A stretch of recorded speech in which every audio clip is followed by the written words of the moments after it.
1980 کی دہائی میں پورے امریکہ میں اس کی کرامات کا ڈنکا بجتا تھا۔ اس کا دعویٰ تھا کہ خدا خود اس سے بات کرتا ہے۔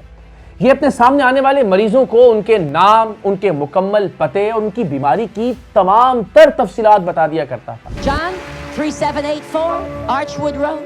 God is burning those blood clots out of his veins, out of his arteries. اس کا یہ بھی دعویٰ تھا کہ یہ جنات اور شیاطین سے چھٹکارا دلا سکتا ہے۔ یہ اپنے سامنے آنے والے مریضوں کو اپنی دوائیں پھینکنے کا کہتا اور وہ ایسا ہی کرتے۔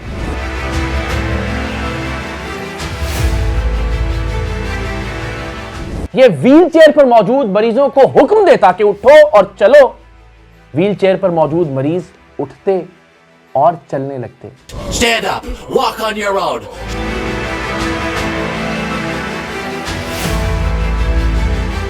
اس کا یہ بھی دعویٰ تھا کہ یہ پرانی سے پرانی اور لا علاج سے لا علاج مرض کا بھی علاج کر سکتا ہے، اس لیے کہ خدا خود اس سے بات کرتا ہے۔ ہزاروں کی تعداد میں پورے امریکہ سے لوگ اس کے مذہبی اجتماعات میں شریک ہوتے تھے۔ یہ مذہبی اجتماعات منعقد کرتا اور ان مذہبی اجتماعات کی ریکارڈنگ کے لیے اس نے درجنوں کیمرامین ہائر کر رکھے تھے۔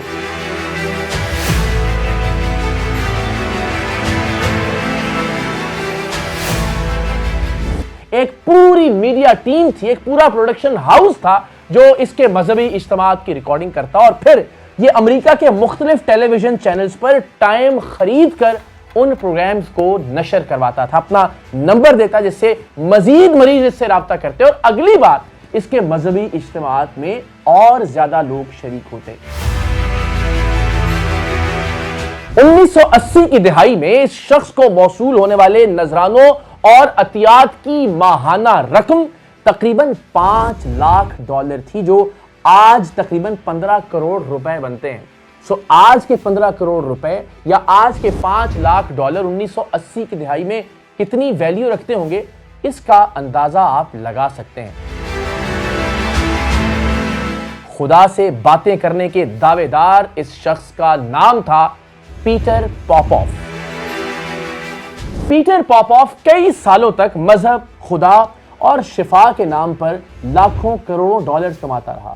ہزاروں لاکھوں امریکی اس کے مرید بن گئے تھے، لیکن پھر ایک دن 1986 میں ایک محقق اور ایلوژنسٹ جیمز رینڈی اور اس کی ٹیم نے پیٹر پاپوف کا بھانڈا پھوڑ دیا۔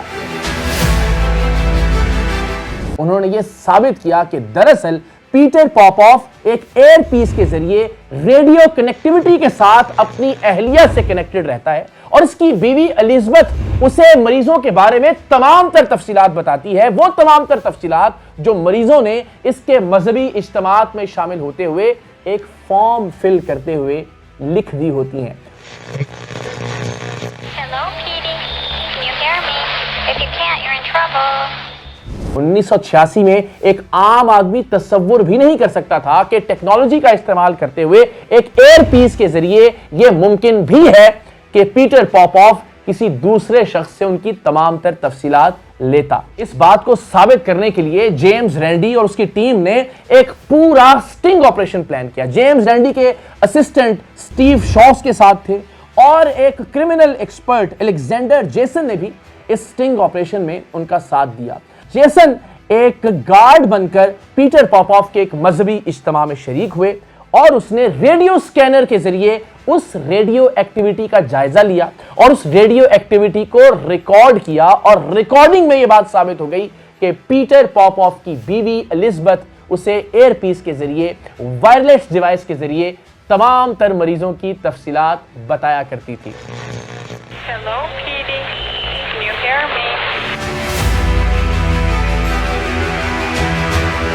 اس سٹنگ آپریشن کا تمام تر احوال جیمز رینڈی اور اس کی ٹیم نے دی ٹونائٹ شو میں ایک امریکی ٹیلی ویژن پر پورے امریکہ کے سامنے رکھا، اور یہ بات جنگل میں آگ کی طرح پھیل گئی۔ تہلکہ مچ گیا کہ پیٹر پاپوف، جسے بیشتر امریکی خدا کا نمائندہ سمجھتے تھے، جس پر یقین رکھتے تھے وہ خدا کی جانب سے بھیجی جانے والی شفا انہیں دیتا ہے، وہ محض ایک فراڈ ہے۔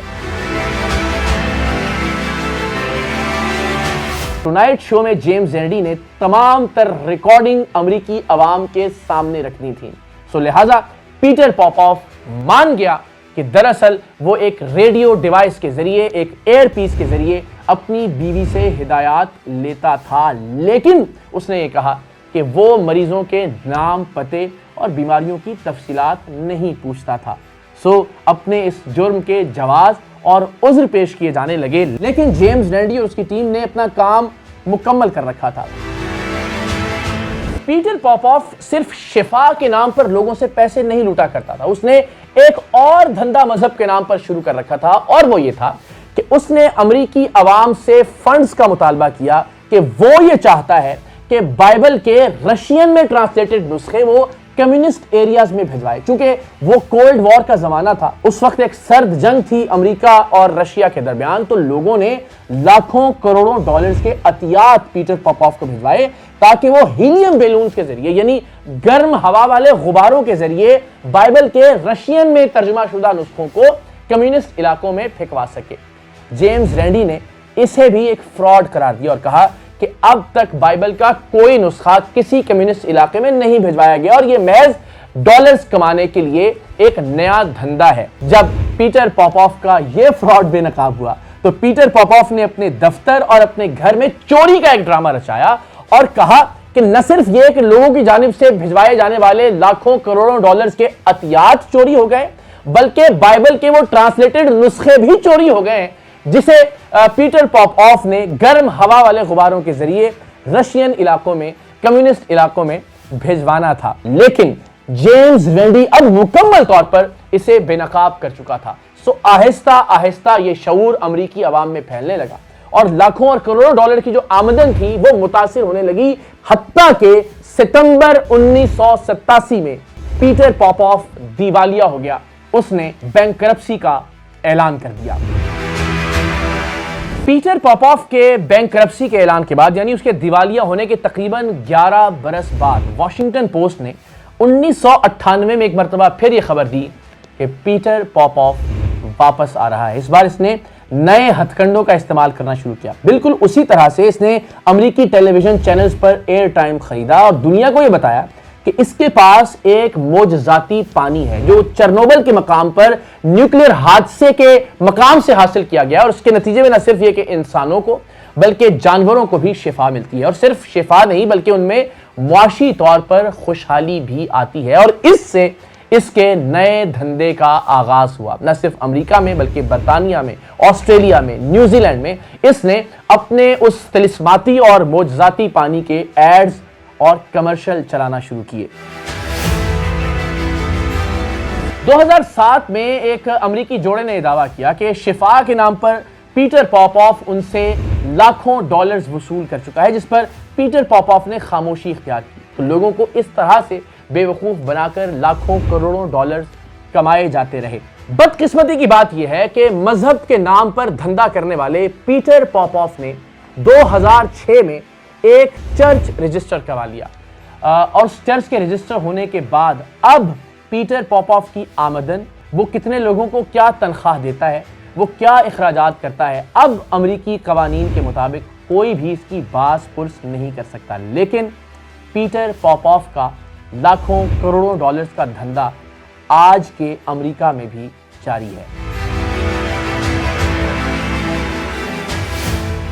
اور اب آئیے پیٹر پاپوف ہمارے شف شف والے بابا سے کس طرح سے مماثلت رکھتا ہے۔ دونوں شفا کے نام پر لوگوں کو لوٹتے رہے، دونوں خدا کے نام پر لوگوں کو لوٹتے رہے، دونوں مذہب کے نام پر لوگوں کو لوٹتے رہے، دونوں کیمروں کا استعمال کرتے رہے۔ وہ 1986 میں کیمروں کا استعمال کرتے ہوئے ٹیلی ویژن چینلز پر ایئر ٹائم خرید کر لوگوں کو بے وقوف بناتا رہا، اور شف شف والی سرکار یعنی حق خطیب سوشل میڈیا کے ذریعے لوگوں کو بے وقوف بناتا رہا۔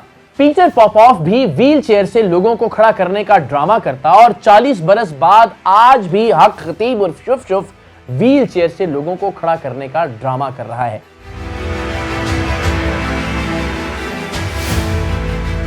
پیٹر پاپوف بھی اپنے خلاف اٹھنے والی تمام تر آوازوں کو شیطان کا ایجنٹ قرار دیتا، جبکہ حق خطیب اور شف شف اپنے خلاف اٹھنے والی آوازوں کو ختم نبوت کے خلاف قوتوں کا ایجنٹ قرار دیتا ہے۔